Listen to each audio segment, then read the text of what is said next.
আমরা পূর্বের লেসনে দেখেছিলাম যে এই ডেসিমাল টু বাইনারি এই রূপান্তর কিভাবে ডেসিমাল থেকে বাইনারিতে রূপান্তর করা হয় আমরা এই পদ্ধতি জেনেছি। আমরা বলেছিলাম যে এই গ্রুপ 1 এর যে কোনো একটি পদ্ধতি যদি জানি, এই decimal to binary, decimal to octal, decimal to হেক্সাডেসিমালের যে কোনো একটা পদ্ধতি যদি আমরা জানি যে রূপান্তরের, তাহলে অপর পদ্ধতিগুলো আমরা জানতে পারবো সহজে একই নিয়মে। শুধুমাত্র বেজ নাম্বার বা ভিত্তি নাম্বার যদি পরিবর্তন করে আমরা একই নিয়মে কাজ করি, তাহলে এই ডেসিমাল টু অক্টালে করা যাবে, ডেসিমাল টু হেক্সাডেসিমালও রূপান্তর করা যাবে। আমরা এখানে দেখবো আজকে এই ডেসিমাল টু অক্টালে কিভাবে রূপান্তর করা হয়, আমরা এই পদ্ধতিটা দেখব এখানে আজকে। তাহলে এই পদ্ধতিতে আমাদেরকে বলা হয়েছে যে এই ডেসিমাল থেকে decimal to octal, decimal two এই অক্টালে রূপান্তর আমরা দেখব।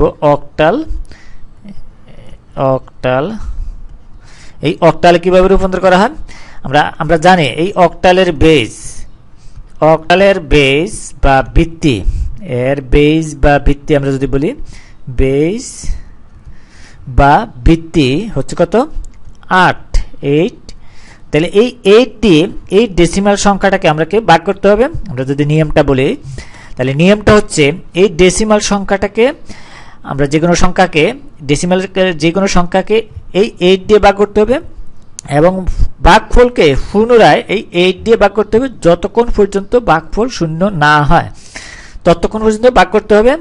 এবং ভাগশেষগুলি বিপরীতক্রমে পাশাপাশি সাজিয়ে লিখলে এই আমরা decimal two equivalent octal number পাওয়া যাবে।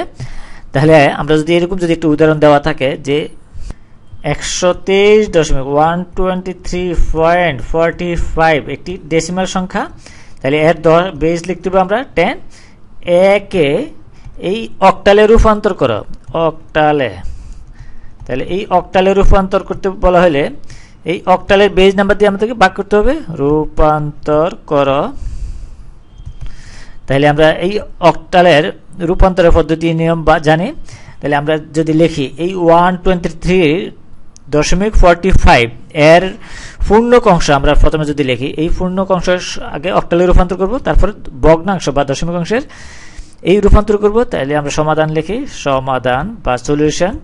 এই 123 এটাকে পূর্ণ অংশ, তাহলে এখানে পূর্ণ অংশটা হচ্ছে কত, আমরা পূর্ণ অংশ লিখলে পাই এখানে 123, এটা দিয়ে ভাগ করতে হবে এই 8 দিয়ে। আমরা এই অক্টালের বেজ নাম্বার জানি, তাহলে এই অক্টালের বেজ দিয়ে যদি আমরা ভাগ করে এটাকে যদি অক্টালের বেজ দিয়ে ভাগ করে, তাহলে এই ভাগফলটাকে আমরা কতক্ষণ পর্যন্ত ভাগ করব, যতক্ষণ পর্যন্ত না ভাগফল শূন্য না হয়। তাহলে এটাকে যদি ভাগ করলে আসে এইখানে আসে এই 15 ভাগফল। আর ভাগশেষটা যদি আমরা লিখি এখানে ভাগশেষ হবে এখানে এই নিচে লিখি, তাহলে এটার ভাগশেষ এখানে আসে কত, আমরা পাই 15 দিয়ে ভাগ করলে আসে 3 এটা। এরপর আমরা এই ভাগফলকে আবার 8 দিয়ে ভাগ করতে হবে। আমরা যদি 8 দিয়ে ভাগ করি, তাহলে এই 8, তাহলে 8 15 এর মধ্যে কল পাই এই 1, এই একবার যায় 15 এর মধ্যে, তাহলে ভাগশেষ পাই আমরা এই ক্ষেত্রে এই 7। তাহলে এখানে ভাগশেষ হচ্ছে এই 7। আবার এই 1 কে 8 দিয়ে ভাগ করতে হবে যতক্ষণ পর্যন্ত না ভাগফল শূন্য না হয়, তাহলে আমরা ততক্ষণ পর্যন্ত ভাগ করব। তাহলে 8 দিয়ে এই 1 কে ভাগ করলে 1 ছোট, তাহলে 0 বার দিতে হবে, তাহলে এখানে ভাগফল 0 আসে। তাহলে এই ভাগশেষ আসবে এখানে, যদি ভাগফল 0 আসে তাহলে ভাগশেষ আসবে 1। তাহলে এই ক্ষেত্রে ভাগশেষ আমরা পাই কত 1। তাহলে এই বিপরীত ক্রমে সাজিয়ে লিখলে আমরা নিচে থেকে এমএসবি হচ্ছে কি 1 আর এলএসবি হচ্ছে কি 3, তাহলে এই সাজে আমরা সাজিয়ে লিখলে এই পূর্ণ অংশের এই ইকুইভ্যালেন্ট অক্টাল নাম্বার পাওয়া যাবে। এরপর যদি আমরা ভগ্নাংশের ক্ষেত্রে বের করি, ভগ্নাংশ কত 0.45,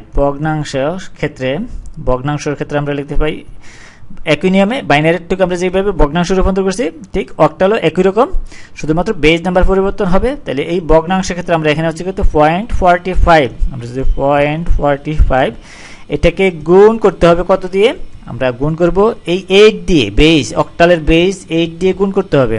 এই 8 যদি বেজ দিয়ে গুণ করি তাহলে পূর্ণ অংশটা আলাদা রেখে এই অংশটাকে আবার কি করতে হবে 8 দিয়ে গুণ করতে হবে যতক্ষণ পর্যন্ত না এই গুণফল শূন্য না হয় ততক্ষণ পর্যন্ত গুণ করতে হবে। তবে যদি 5 বার করার পরেও যদি গুণফল শূন্য না হয়, আমরা এই 5 বারে যে পূর্ণ অংশগুলি হয়েছে পেয়েছি, তাহলে এগুলো আমরা যদি ক্রমানুসারে সাজিয়ে লিখি তাহলে ওটি কি হবে, এই অংশকে অক্টালে রূপান্তরিত হবে, এই ডেসিমেলের অক্টালে রূপান্তরিত হবে। তাহলে আমরা এটাকে যদি 8 দিয়ে গুণ করি তাহলে আমরা পাই এখানে এই করলে আমরা পাই এই 3.60 এই পূর্ণক অংশটুকু আমরা আলাদা রেখে আবার এই 0.60 কে আমরা কি করব, 8 দিয়ে গুণ করব। কতক্ষণ পর্যন্ত, যতক্ষণ না গুণফল শূন্য না হয় ততক্ষণ পর্যন্ত আমরা গুণ করব।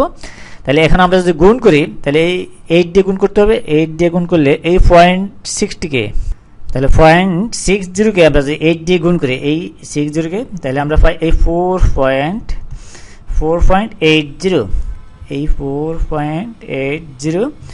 এটাকে আবার এই 0.80 কে আমরা এই পূর্ণ অংশ 4 কে আলাদা করে এই 0.80 কে আমরা কি করব, আবার এই অক্টালের বেজ নাম্বার 8 দিয়ে গুণ করব। যদি আমরা এই 8 দিয়ে গুণ করি এখানে আমরা পাই এই 6.40, 8 8 66, এই 40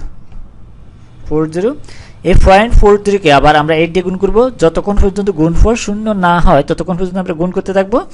তাহলে আমরা যদি গুণ করি তাহলে গুণ করলে আসে এখানে আবার 8 দিয়ে যদি গুণ করি তাহলে আমরা এই গুণফলটা পাই এখানে 4 8 32, তাহলে এই 3.20 এখনো গুণফল শূন্য হয় নাই এটা। তাহলে 4 বার করলাম, এরপরও শূন্য হয় না। এরপরে আমরা যদি আবার করি, এরপরে যদি আমরা করি তাহলে এই 8 দিয়ে গুণ করতে হবে, 8, তাহলে 8 দুগুণে 16, 16, এই 1.60 আসে, 60। তাহলে এই পূর্ণ অংশগুলো যদি আমরা এই ক্রমানুসারে সাজিয়ে লিখি, আমরা এলএসবি এমএসবি জানি, তাহলে দশমিকের পরের অংশটা হচ্ছে সবচেয়ে বড় সংখ্যা থাকে। তাহলে এটা আমরা যদি এইভাবে এই অর্ডারে সাজিয়ে লিখি তাহলে দশমিকের এই 0.5 অক্টালের রূপান্তরিত নাম্বারটা পাওয়া যাবে।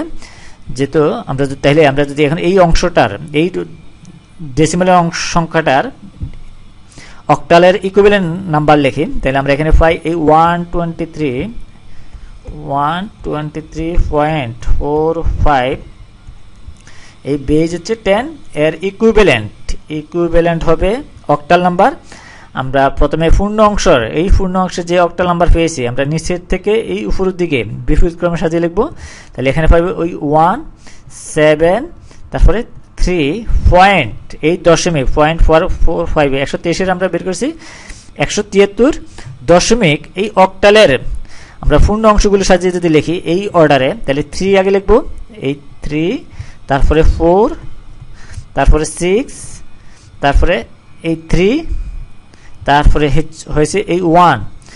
আমরা 5 বার করার পরে কিন্তু শূন্য আসে না, এইভাবে চলতে থাকবে। তাহলে আমরা এটা যদি কন্টিনিউ করি এভাবে তাহলে এরপর আমরা বেজ কত লিখবো, 8, তাহলে 123.45 ডেসিমাল সংখ্যার অক্টালে রূপান্তরিত মান পেলাম 173.3461 এভাবে চলতে থাকবে। এই তাহলে এটা হচ্ছে কি অক্টালে ডেসিমাল থেকে অক্টালে রূপান্তরিত পদ্ধতি।